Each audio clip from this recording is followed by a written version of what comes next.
সকালবেলায় ভোট দেবেন এবং সকালবেলা আজকে সারাদিনের কি কর্মসূচি রয়েছে, কি ভাবছেন, ভোট কেমন যাবে বলে মনে হচ্ছে? সকালে আমরা এখন যাব আমাদের পাশেই আমাদের বুথ, ওখানে ভোট দেব, তারপর সব বুথে বুথে ঘুরবো, এটাই প্ল্যান।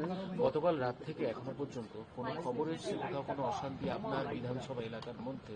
না না না, এতদিন ধরে লড়াইয়ের প্রস্তুতি চললো, আজকে ময়দানে নামবেন, এটা একেবারে অন্য লড়াই। কি অনুভূতিটা কি? কারণ এই লড়াইটার উপর অনেক কিছু নির্ভর করছে। অনুভূতি আমি জিতবো, একদম জিতবো।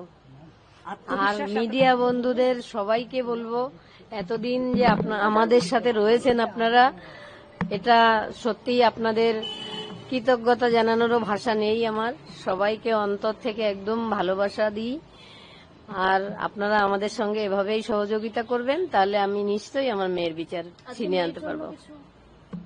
মেয়েকে প্রণাম করলাম, মা সারদা দেবীকে প্রণাম করলাম, তারপরে বেরোলাম।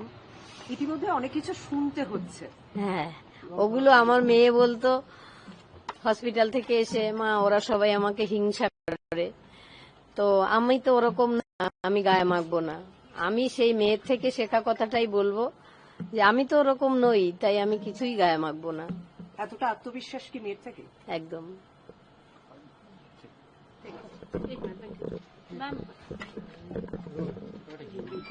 मैम आज आप वोट के लिए जा रही हैं, वोट कास्ट भी करेंगे, अभया के लिए इंसाफ की बात लगातार आप कर रही थी, क्या उम्मीद कर रही हैं?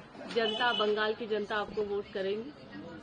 মেয়েকে তো সবসময় মিস করি আমি, কখনো কিছুতেই এটা ভোলার নেই। আমি যতদিন বাঁচবো ততদিন আমার এই যন্ত্রণাটা, মেয়ে আমার অনেক কষ্টে এই জায়গায় পৌঁছেছিল, তাই ওকে কোনো সময় আমি ভুলতে পারি না। কিন্তু এখন অসংখ্য ছেলে মেয়ে আমার সাথে রয়েছে, পাশে রয়েছে, কিন্তু ওর জায়গাটা অপূরণীয় রয়েই গেছে আমার কাছে।